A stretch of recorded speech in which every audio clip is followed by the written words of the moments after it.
अगर है तो नहीं पकड़े, समझे बड़ा बलवान है, और नहीं है जैसा कि मैं कहता हूं, तब तो उसकी मानसिक दुर्बलता रहेगी ही नहीं। तो निर्भयता न होने में हमारी दुर्बलता, हमारे कर्म, हमारे मानसिक संस्कार ही कारण है। हमने जीवन में अनेक बार अनुभव कर करके इन चीजों को देखा है। हमसे कोई मिलने आया और हम पूजा के लिए ही बाहर आ गए और देखा कि रोड पर कोई आ रहा है, तो हमने सोचा हमारी पूजा में विघ्न होगा, हम चले जरा भीतर उपासना कर रहे हैं तो बाद में आके मिलेंगे। या हम शौच गए हैं, किसी ने टेलीफोन उठाकर पूछा सरकार कहाँ है, उसने कह दिया पूजा करते हैं, हम पैखाना में बैठे हैं, तो ही हमारी समाधि लगने लगती है, क्योंकि कहने वाले ने तो यह कह दिया कि पूजा करते हैं। तो जब उसने पूजा की बात चलाई तो उसी में हम पैखाने में बेहोश होने लगते हैं। तो कहने का मतलब यह कि मनुष्य निर्भय होता है तब जब वह वस्तुतः अपने कर्म अच्छे रखता है। अगर अपने कर्म अच्छे नहीं हैं तो वह निर्भय नहीं हो सकता, चाहे कोई भी हो, चाहे वह देवता ही क्यों नहीं हो, वह भी निर्भय नहीं हो सकता अगर उसके कर्म ठीक नहीं है। इन्होंने भी ब्रह्म हत्या करने के कारण अपने को छिपाना अच्छा समझा था। क्यों? उनके मन में विश्वास था कि गुरु बृहस्पति ने शास्त्र में लिखा है ब्रह्म हत्या बुरी चीज है, और इसी विश्वास के कारण उनका मनोबल कम हो गया। वह लोगों के बीच में रहना भी नहीं पसंद कर सकते, युद्ध आदि करना तो दूर है। इसलिए निर्भयता में हमारे असत्कर्म ही कारण है, हमारा मनोदौर्बल्य ही कारण है। और हमारे सत्कर्म हमारे द्वारा न किए जाए और हमारी वाणी, हमारा मन, हमारी क्रियाएं अलौती हों, सत हों, तो निश्चित ही इस यथार्थता के कारण हम निर्भय हो जाएंगे। और यह एक दिन के अभ्यास से नहीं होता, धीरे धीरे अभ्यास करते करते बहुत दिनों के बाद में होता है। जैसे जैसे मनुष्य का अपना हम कम होता है और जैसे जैसे अपने उपास्य की सर्वशक्ति समर्थता और बराबर उनके द्वारा हमारी रक्षा होती रहती है, इसका विश्वास होता है। न कि एक ठोकर लगने पर हमारा विश्वास हो जाए, जब तक करते थे क्यों ठोकर लग गई, हम कैसे समझे कि रक्षा होती है, ऐसा दुर्भूत अगर सवार हुआ तब तो नहीं। लेकिन छोटी छोटी बातों का ख्याल न करते हैं और हम ठीक रहे तो निश्चित ही हम अपने सत्कर्मों से निर्भय हो जाएंगे। आए दिन ट्रेन बस में बैठने पर अखबार पढ़ने वाले जो लोग हैं सो अनेक तरह के लोग यही चर्चा करते हैं। अधिक क्या, हमारे साथ में रहने वाले भी लोग कभी कभी यह चर्चा करते हैं, जो कुछ बहुत साधना करने की बात भी करते हैं। हम तो बात भी करते हैं ऐसे ही कहेंगे, क्योंकि वे कहते हैं कि कैसे समझा जाए, कितना हम पाप करने वाले और लुटेरे धनी हो गए, इतने हम बत्तियाले हैं, धर्म के नाम पर हम मरते रहे, खाए खाए बिना मर रहे हैं। साले को धर्म ने हमको बर्बाद कर दिया जब से मैं धर्म के पास में आया। धर्म उनके साले हो या ना हो, लेकिन बात तो जरूर है।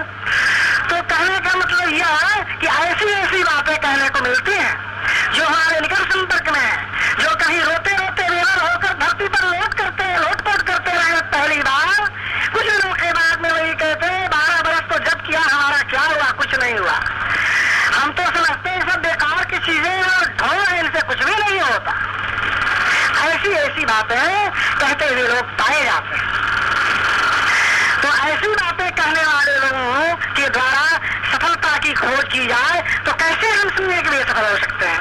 मैं तो अपने निकटवर्ती व्यक्तियों की बात कहता हूँ, ऐसे लोग हैं और यहाँ उपस्थित है, जो विद्वान हो, पार्श्ववर्ती हो, कम साधना हो, अधिक साधना हो, लेकिन वे लोग भी विचलित हो जाते हैं। यह विचलन जो है एक बहुत बड़ी खराब चीज है और साधना के पथ में ये बहुत बड़ी दुर्बलता है। जो मनुष्य सांसारिक और आध्यात्मिक अंतर द्वंद में रहता है उसका मानस रस बलवान नहीं हो सकता, और जब मानस रस बलवान नहीं होता है तो कोई भी महत् कार्य नहीं कर सकता।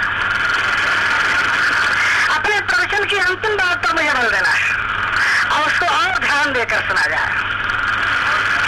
वह यूं है, निरंतर परमेश्वर की ओर से बरसती हुई कृपा की धारा को, कृपा की बूंदों को, कृपा के रस को ग्रहण करना। परमेश्वर की ओर से बरसती हुई कृपा रस धारा को निरंतर ग्रहण करते रहना और साथ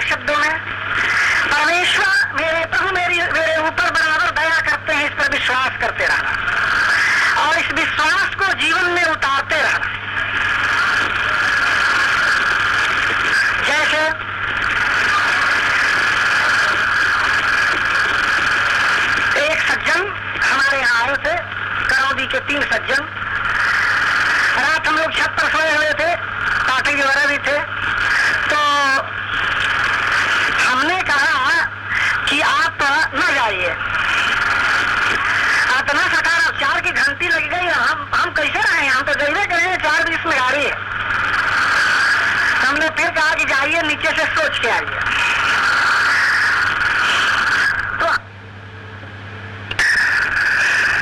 तो हमने जो कह दिया नीचे से सोच कर आइए, वह इतने सोचते रहे कि 1.5 घंटे तक गायब रहे, यानी चले गए। हमने कहा ठीक ही हुआ। 2 घंटे के बाद में फिर मेरे सामने उपस्थित है। हमने मन में सोचा न भूत है, न प्रेत है, न दूत है, न देवता है, हमारे इष्ट परिष्ट है, कैसे आ गए और कैसे आए समझ में बात नहीं आती। हमने कहा कि भाई आप तो चले गए थे ना। तो कहा चले गए थे, लेकिन चकरा के पास एक्सीडेंट हो गया है कोई गाड़ी का, इसलिए हम लौट आए हैं स्टेशन से। अब तो कोई साधन ही नहीं, हम क्या करें। हमने जैसे साधुओं की बोली होती है, ऐसे कहा कि साले गाड़ी पर चढ़ना जानते हैं या गाड़ी पर चढ़ने के लिए तैयार हो गए, बात नहीं मानी, चलो ना गाड़ी पर जाओ ना। हमने आस्ते आस्ते कहा, उन्होंने इसको अच्छा माना। वैसे तो संस्कृत साहित्य के पुराने ग्रंथों में लिखा है श्याल इति पूजार्थे, श्याल शब्द का अर्थ होता है पूजनीय, इसलिए हमको कहने में कोई हर्ज नहीं है। और वैसे आपकी दुर्वृत्ति जो है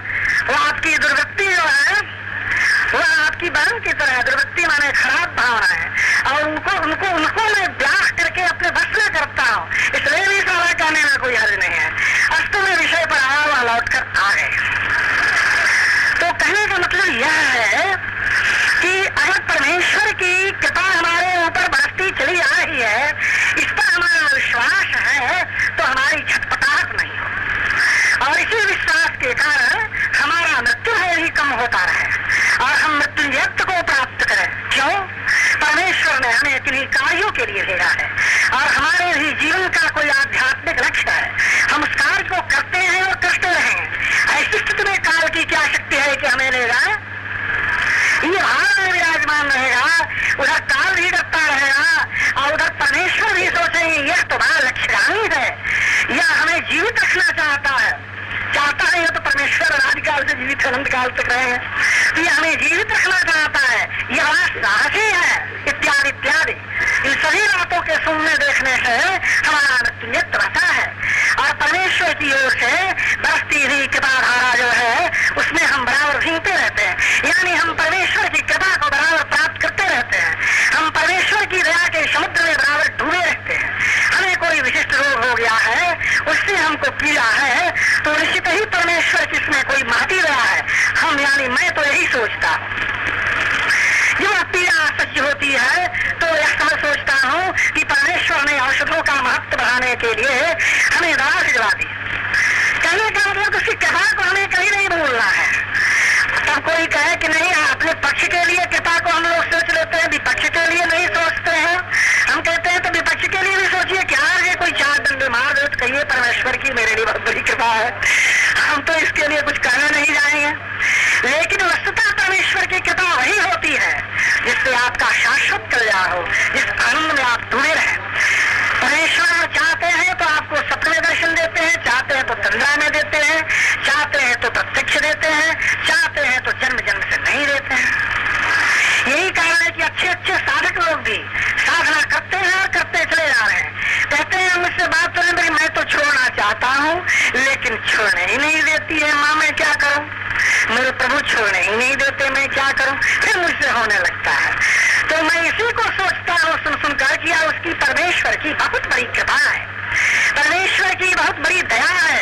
उसकी दया की दृष्टि को जो हम नहीं समझते हैं तो समझा देते हैं, और समझते रहते हैं तो प्रसन्न होते हैं कि मेरा बेटा लायक होता चला जा रहा है। तो साधकों के लिए ये 3 बातें जीवन में उतारने लायक हैं, परम आवश्यक हैं। पहली बात समर्पण, मन से वाणी से क्रिया से। दूसरी बात निर्भयता, असत्कर्मों का त्याग, सत्कर्मों का निष्काम अर्जन। और तीसरी बात जिसकी मैंने अंत में चर्चा चलाई, जो अत्यंत ही मनोहर, अत्यंत ही सरस, अत्यंत ही विश्वसनीय और जीवन उपयोगी है, परमेश्वर की दया के रस का आस्वादन। परमेश्वर दयानिधि है, परमेश्वर कृपा सागर है, इसको समझते रहना और उस बात को, उस विषय को व्यवहार में उतारते रहना।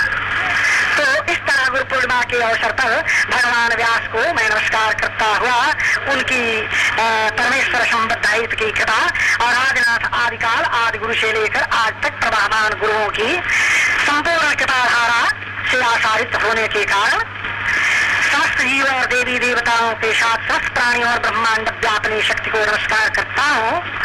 और आज का प्रवचन प्रसंग साधकों के लिए 3 बातें उन्हीं के चरण में समर्पण करता हूँ, जिनके बारे में मैं कहता हूँ सप्तकोटि महामंत्र, सप्तकोटि महामंत्र, सप्तकोटि